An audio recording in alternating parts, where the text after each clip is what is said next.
we can start off by talking a little bit about yourself. So could you just tell me a little bit about yourself and your background? I have around, I did my master's in computer science, and after that, I have around 14, 15 years of experience now. My primary experience has been with companies like Microsoft, Adobe, primarily with Microsoft and Adobe. I had a brief stint with Samsung also. So it has been with product-based companies. So I have worked on very high scalable product which spread across technologies, including mobile applications, the backend server, the front end, the data intensive applications, and all. Right? So Gotcha. that was my work in the companies. And so throughout, your experience, so now, you're helping people get into software engineering roles. You're helping them get their dream jobs. That's right. Um, what sorts of maybe general patterns have you seen in the people that you help? So is there something that generally people have no idea about, and then you teach them that thing? Like what's something that you think is a more common misconception or a common pattern that Yeah. appears in the people who are applying for these jobs? So, I have been giving these seminars in colleges. So, I have been associated with academics for almost past 7, 8 years now. But I am full time into this for past 1 year only, 1.5 year only. The changes that I have seen, particularly in India, is that earlier people were not very sure of what the companies expect in terms of those product based companies. But now the awareness is much more. People understand that what does problem solving means and what are the expectations of the companies. So now, earlier it was like, you have to first tell about the product that you are offering, which is this coding interview preparations, and then you have to generate a need for the product. And right now the need is already there, everybody is seeing the need. I think the change is because because of the scrum model and the agile development model that has come in last few years. Because of that, the absolute people manager role is kind of going away. There is no people manager, there are more or less self managed teams. So in a self management, if the team is self managed, then the one who was doing people management role earlier is now expected to contribute more in terms of doing the code reviews. So more of coding knowledge is expected from him. So that is the change that I see. Gotcha. So you're seeing more coding knowledge required in the workplace, and that's kind of boosted maybe a need or an interest in software engineering roles, and probably changes what software engineering is a little bit over the course of the past few years. Um, how just curious, like, so you work with software engineering and I work with product management. How has that affected product management, or how have you seen the product management sector change in the past few years in India? So earlier, if you look at the product management, if you look at the cycle of the normal cycle of a product, like if I talk about Creative Suite of Adobe, earlier the cycle of Creative Suite used to be around 1 year, 1.5 years, which means that if Creative Suite 3 has come today, then Creative Suite version 4 will come probably 1.5 years later, right? So which means that a lot of energy and lot of things, a lot of research work, lot of feature discussion used to go in the development of the in the creation of the new release. So it used to be a very long cycle. Now the cycles are very short. Every month we are having a release in Microsoft. If you see, then most of the products, they are releasing, they are having multiple releases in 1 month itself. So in that sense, there is more like try and fail kind of possibilities that has emerged. Earlier, if a bug is there in the product, then that bug will be fixed after 1.5 years. So there was very little leg room in terms of experimentation. Now, probably a product manager can see the a product manager can get the feel of the customers, the feel of the environment, and he can actually say that let's ship this not 100% correct product, and let's see how it is absorbed by the market, and based on that we will change the course. Earlier probably it was not there. Gotcha. So it sounds like the shorter release cycles that have occurred, that it's not just India, but pretty much across the world with That's right. software, That's right. where, instead of shipping a car every year, we can ship a product every day if we really wanted to, or have a That's release right. every day if we really wanted to, which is probably not a good idea. But that's it's quite a big change. I mean, I've worked on products like Android, even which has, yearly release cycles still, versus products like, Google Search, which you can release every 2 weeks if you want. And there's certainly a huge difference in how to product manage those products.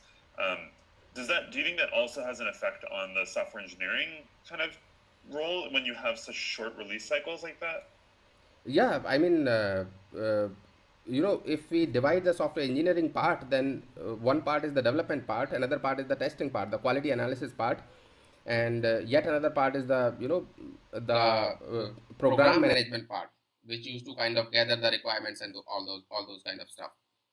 If you look at all these verticals, now all of these verticals actually have very shorter cycles. I mean, it is not just about product management or about the release of the product.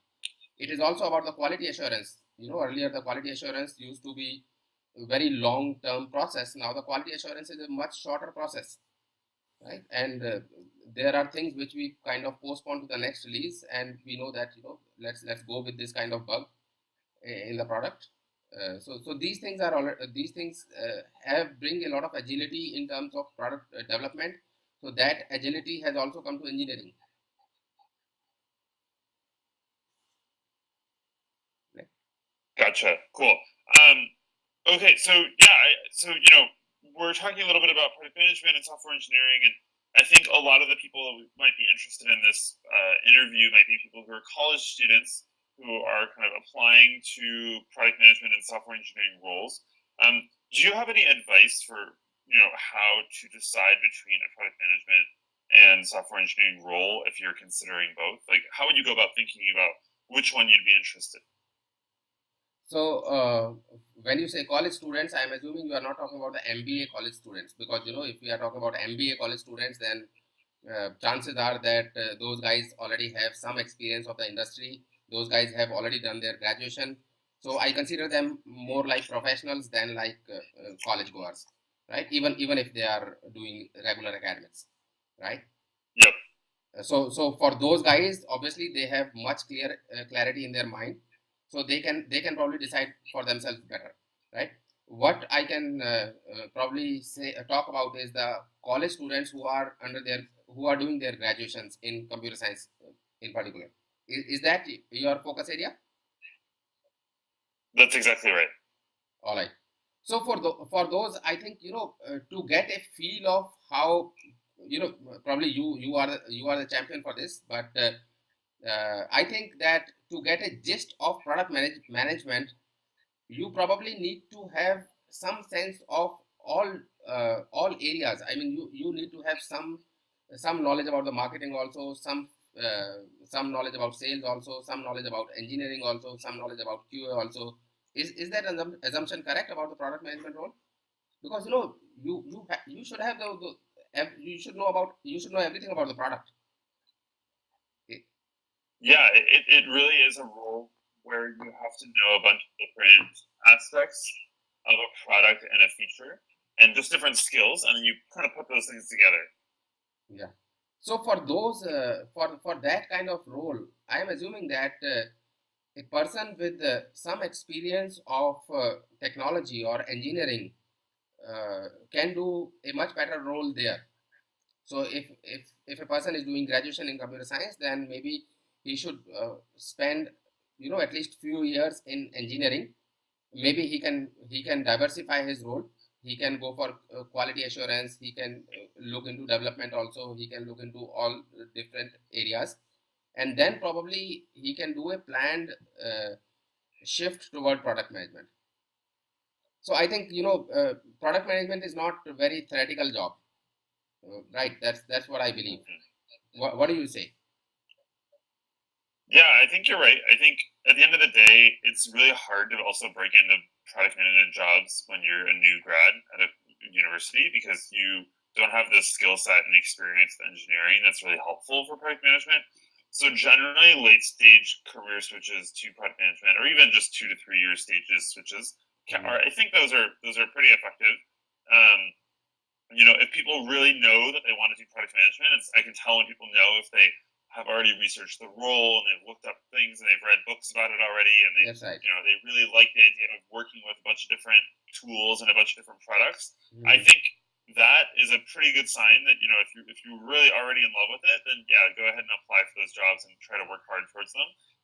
But it is a really low probability that you'll easily get a job right out of college. So I warn people sometimes like, hey, this can be hard. There's no guarantee. If you put enough work and effort, maybe you'll get something. But it's a challenging career to break into. And this may be different for MBA students, those who have done their graduation and who have some industry experience, and after that they have gone for MBA, and now they are doing some MBA, and after that they are looking for a product management role. Probably for those Yep. guys, the suggestion will be different. Is it? Yes, I agree. All right. So I also was kind of curious to talk a little bit about how you see the future of the industry changing a little bit, and what an aspiring software engineer or product manager might need to be aware of with regards to trends in technology, for example. So, like there's a lot of things changing in the tech world really fast all the time. What will software engineering and product management look like in 5 years, and how might that even affect the kinds of products that we're working with? You mentioned the life cycle is kind of shorter now, but are there other changes that you foresee happening soon that might affect what a product manager or software engineer works with? So, first of all, I see a lot of disruption happening in the market, right? Not in terms of, not just in terms of consumption, but in terms of production also, right? So earlier, building products used to be big companies' job, right? Now I have some of my students who are still in their undergraduation, and they have built multiple Android apps and iPhone apps, and they have put their apps on the Play Store, and they are doing good, right? So some of them are earning much more than a company can offer them at a fresher level, right? So that is a big disruption which is happening in the market. So those guys who are in their undergraduation, who are developing their own products, very small products, even they have their market, because the marketplace is open for all, right? When the marketplace is open for all, so there is no barrier to entry in the marketplace.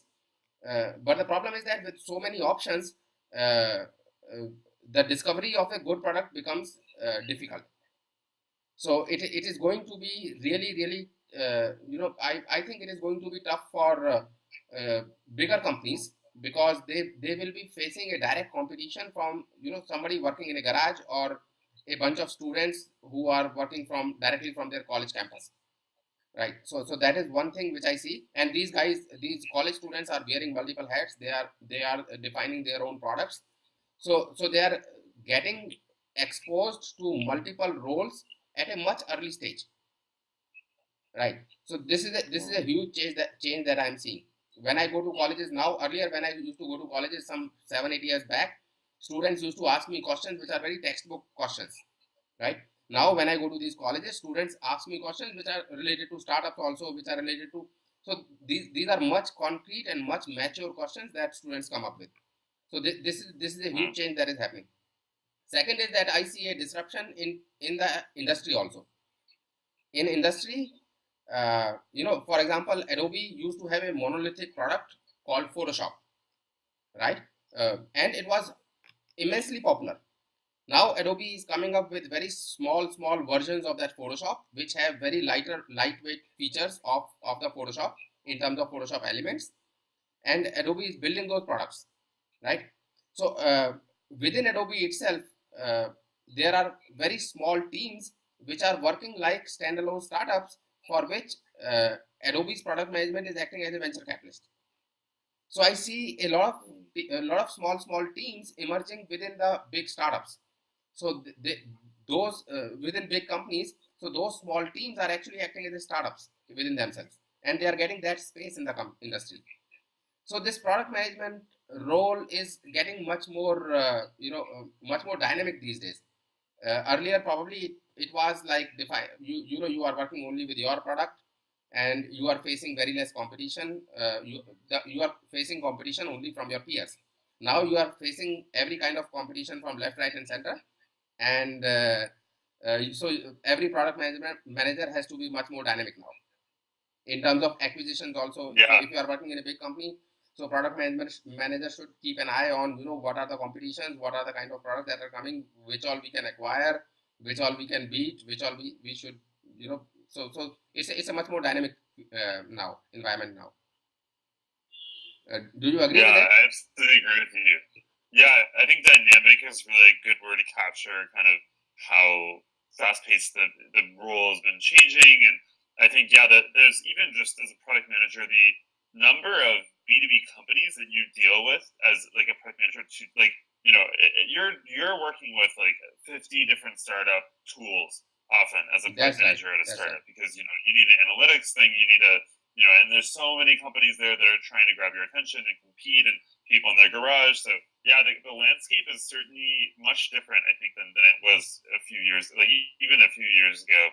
But One more thing is that yeah, I think it's yeah, go ahead. especially in IT, I see that the shelf life of technology is very less.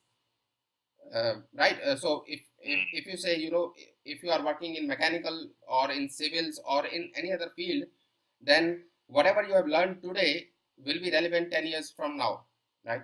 In IT, whatever I have learned in terms of technology 5 years back may not be relevant today, because the shelf life of the technology is not more than 3 years, right? I'm not talking about the core computer science concepts. Obviously, the core computer science concepts remains changes very very less, in terms of algorithms, in terms of data structures, in terms of operating system. So they have a much bigger shelf life, but in terms of technology, the shelf life is very less. Yeah, I think it's so yeah, absolutely. That's a it's changing so fast. How do you recommend people stay up to date or stay in the know about these changes? Like, is it just staying with the job you learn, or do you recommend kind of staying on top of news or blog posts or things like that? Should one grapple with the fact that everything is changing so quickly? So there are two three things in terms of technology. I will suggest everybody to be very strong in their core computer science fundamentals, because that is the foundation on which any technological learning will be built. So if you are very strong in your foundations, it will be very easy for you to catch up with the new technology developments, because every technology development is building on the top of something else. So it is not that things are coming from scratch. So even things are coming from scratch, but they are very few, right? Second is that everyone should have a very very very very vigilant eye toward the new technologies and the new jargons which are coming, right? For example, if we look at data intensive application, then there are, in terms of databases, there are a lot of things which are coming. There is Cassandra, there is MongoDB, there is NoSQL, this is SQL, this is file based, this is index based. Earlier it used to be much like RDBMS only, right? More or less like RDBMS. Everyone used to be either using Oracle or using SQL Server. So now people are giving off the shelf. People are not just creating off the shelf solutions. Their solutions is available in the open source. So if you are a technology guy and if you are working in a particular vertical, if you are, for example, if you are working in mobile development, then you should have a very open, very vigilant. You should be very vigilant, and you should be very observant of the environment and the new technological development happening in your vertical, especially, and not just your vertical, in other verticals also, right? Everyone should have to update themselves. So there is no other way, right? Yeah, yeah. It can be daunting, but I think it's also really exciting about the role that it's always changing. You're always learning new things. You're always at the cutting edge of technology. So I hope viewers don't think it's something that's a detriment about the industry. I think it's awesome that we get to do that. So normally, what I recommend my students is that, and when I say my students, I'm talking about professionals who have 5 to 10 years of experience. So what I recommend to those guys is that you should be spending at least half an hour per day, or at least on weekly basis you will be spending at least 4 hours per week, 4 to 5 hours per week, on just learning new things, right? So this learning new things is like your diet of protein or vitamins that you are giving to your career. So your career will remain healthy if you are keeping yourself updated. So you'll have to do it. There is no other way. Yeah, yeah, that's awesome. I think keeping your brain sharp and keeping your brain, I like that analogy of nutrition, because, it's so important. I mean, as a product manager, especially, which I can speak more to, it's like you are constantly learning how new systems work or how these products are. And pretty much your whole job in the first 5 months is just learning everything going That's on, right. and then you can start making changes. That's right. That's right. So yeah, I think that's a really important skill in most industries, but especially in technology industry, to be able to have an aptitude for learning and being able to pick up things quickly and yeah, So choose that nutrition. one more suggestion that I have for my students is that I encourage them to involve themselves in one product of their own. I mean, for example, if I'm working in Adobe or in Microsoft or any other company, let us say I'm working in Google, so I encourage developers to be involved in their own product. So, at home, they are spending some time, maybe half an hour, 1 hour per day, in building their own products. So when you are building your own products, in sometimes, when you are in job, uh, the kind of exposure that you have is very similar every day. So every day you are dealing with the same kind of technology, same kind of features, same kind of products. So you kind of tend to get into the comfort zone in terms of learnings. But when you are building a parallel product for yourself, maybe that product will not see the light of the day. But if you are spending your energy in building that product for yourself, then that product will give you an intellectual stimulation to learn more and work more. Yeah, I actually recommend the same thing to product managers to, if they want to, even as just a resume builder, building some kind of product that shows that you're interested and have an aptitude for it. And it's just a great learning experience. Like you learn so much by actually building a product, and you learn what tools to use and best practices. And often you'll do things wrong, and you'll learn about that. So yeah, absolutely. I think that's one of the best pieces of advice to give either a product manager or a software engineer is just to actually go and build something and have a side project that you can use to keep learning, something that you're passionate about, that you care about, but something that you get value out of as a side thing. That's right. That's right. Okay, so maybe we can wrap up in a couple questions or so, but I just wanted to ask you, is there anything you would recommend folks read? I know you've written a book, you've written a few books. Is there anything you'd recommend folks follow up with afterwards on resources about anything related to this call? About staying up to date with technology or about interviewing successfully for some of these companies. Any content you'd recommend? Sure. So normally, I very rarely I market myself, but just to let our viewers know that my area of interest is core computer science skills. So and all of these big product-based companies, be it Google or Facebook or Amazon or Microsoft, they are very technology independent in a way, especially in their interviews.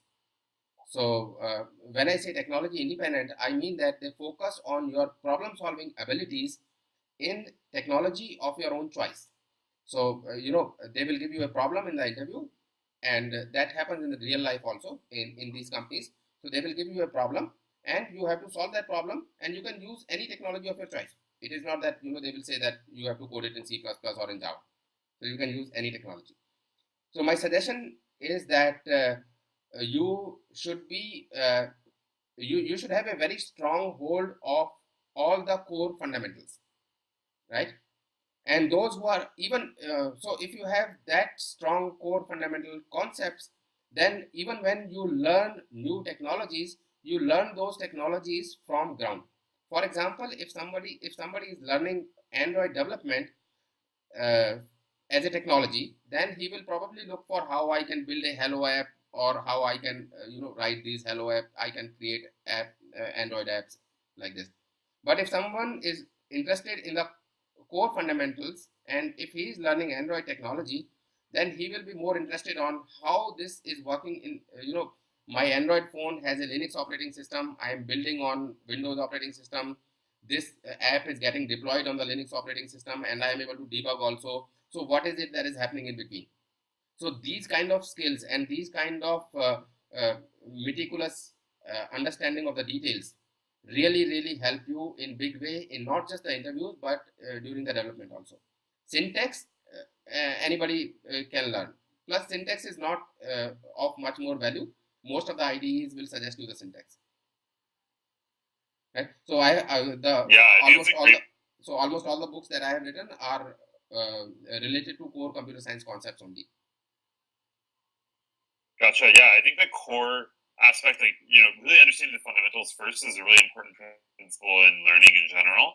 And product management too. It's like, can you exercise creative skills? Can you think about things analytically with critical thinking? Those are the really important skills. And then, you're just applying it to different kind of areas. So yeah, I think that's a great point. And yeah, and folks for folks listening that are interested in product management, I also work on pmlesson.com, which is a website that has a lot of content for product management interview prep. Okay, I think that's pretty much all the questions that I had. Is there anything else that you wanted to mention or bring up, or any last pieces of advice in general? So one thing is that I have been creating a lot of technology related videos, and I have been writing a lot of books, a lot of research papers. And one thing that I want to suggest is that whenever you are in an industry, you should always be interview ready, right? So I understand that it's a little somebody may perceive it as a negative thing, that when I say interview ready, it means you are looking for a change, you are not satisfied with your career. But that is not what I mean. When I say you should be interview ready, I mean that you should always have that kind of confidence in your mind that I am up to date and I am ready to face any kind of challenge, whatever it comes. So every time, if a person is interview ready, then that, in my opinion, will not just boost his confidence, it will also help in his day-to-day work. Right?